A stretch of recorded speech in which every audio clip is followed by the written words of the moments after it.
Go buy my coffee and use the code at the checkout. As a racial justice advocate, I'm often invited to give talks or to do workshops where I talk to white people about race. Whenever you hear a black person start a sentence like that, you know they're about to describe something very dumb that in their mind is rooted in some form of white guilt, white supremacy, white privilege, or overall whiteness in general that is somehow inherently racist. A big part of my practice is to offer real life stories, examples, that type of thing, that help white people to be able to identify white supremacy in everyday life. My husband's family is white, and I often use the cultural differences between my family and his family as a way to help white people see their whiteness. There's one example that I use that always gets a ton of pushback. My husband and I were late to our first Thanksgiving with his family. I say late because it started at 12. We got there at 12:10, but whenever we got there at 12:10, everybody was already sat down and eating. I didn't know that. I use this illustration to point out that different cultures have different understandings of time, lateness, and what it means to be polite. Without fail, a white person will push back and say that lateness is impolite. I always use this as a teachable moment. I usually ask a series of pointed questions that challenge their assumptions. Sometimes it takes a lot of work, but by the end, they're able to identify how white cultural dominance works in this one small area of life, which opens the door for them to start peeling the onion. Madam, do you understand? You are being rude. It was just a year ago that I did a video about a woman who was claiming that black people being late is rooted in white supremacy. Can we stop, normalizing people being late? It's not cute, it's not funny, it's not a...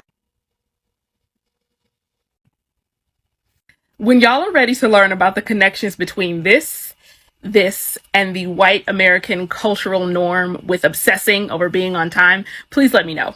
Please. Because as someone who is black, queer, has ADHD, and studies African American history and culture, it's one of my favorite things to talk about.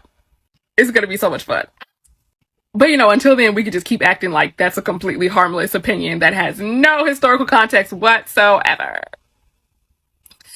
Oh my God, shut the fuck up! That made no sense. This makes no sense. Because how are you going to talk about different cultures and different backgrounds and blah, blah, blah, blah, and show up late to somebody's event thinking that they're in the wrong for criticizing you? And you're going to sit there and say it's rooted in whiteness, and this is how you're going to teach people on how to not be rooted in all their evilness and their supremacy. Motherfucker, do you know that being late to somebody's event that they want you to show up at a specific time makes you out to be a dick? It doesn't make you out to be cool. You're not dismantling supremacy. You're just a dick who showed up late. Clear cut to print is over. Nothing more, nothing less. Shrek is love, Shrek is life. But the fact that in your mind, this is somehow a teachable moment to where you can understand that you coming at a black person for being late,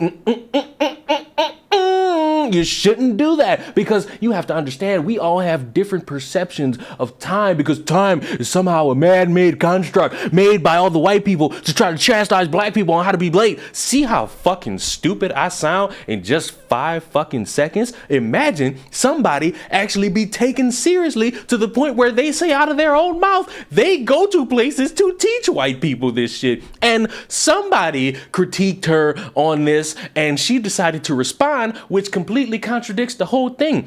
So this is going to be about the last video that I make on this topic, and there's 2 reasons for that. First of all, I don't want my whole TikTok to be monopolized by this topic.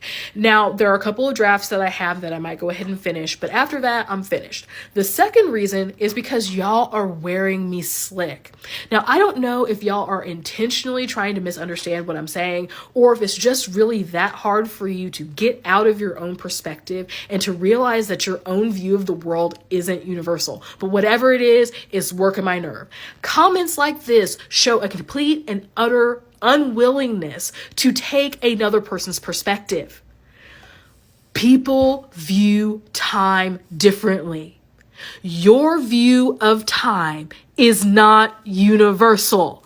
That is the whole point of all of these videos that I've made, and y'all keep making these types of comments that show that you refuse to understand. You are not understanding somebody else's perspective, but you're coming in to say, I am the one who knows it all. I am the one who has all the knowledge. Listen to me, because you are not understanding my perspective. Even though this is your event and I'm supposed to understand your perspective on this and be considerate of what you're doing, you must understand that I am the one who has it all. And if you don't agree, well, it's rooted in a little bit of bigotry and hatefulness. It is stupid how many people get into the position of somewhat power that they feel comfortable just spouting a level of nonsense that don't add up, and all you got to do is listen to what they say. Being late to somebody's event that they specifically tell you is at insert time here, and you show up 10 minutes, 20 minutes, 30 minutes, an hour,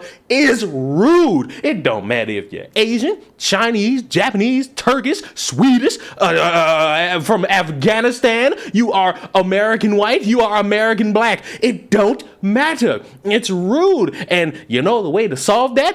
Be your fucking ass on time. Interestingly, there are some black peoples who will feel the need to assert that they like to be on time for stuff, but they always understand that CP time, colored people time, or as it's more known, black people time, is, so it's often an unnecessary assertion that I think is rooted in self-preservation in white spaces. AKA, you couldn't form an argument that proves that some black people are on time and they like being on time, and you just wanted to scream loud and proud that they're just trying to fit themselves in and be nice and proper in white spaces. Just be considerate of others people's time. Personally, you individuals who hold these seminars and you hold all these classes and you go out to teach people on how to do things differently in your eyes, I just think you make it worse. You make people believe that they are somehow inferior to you, and you want them to just believe your way of life is the correct way of life because you are somehow the victim in every situation and nobody could be able to criticize you. But I'm here to give a little bit of life advice to everybody younger and older. A lot of shit is a human trait. It's not rooted in your skin color. It's you as a human, whether if you are a casual, normal human being or you're a prick to the general public. It ain't got nothing to do with your race. It ain't got nothing to do with what you got between your legs. It for surely fucking certain got nothing to do with your zodiac sign. You just either a kind-hearted human being or you a prick. Pick one. Subscribe to the channel. I will see you all in the next one. Goodbye.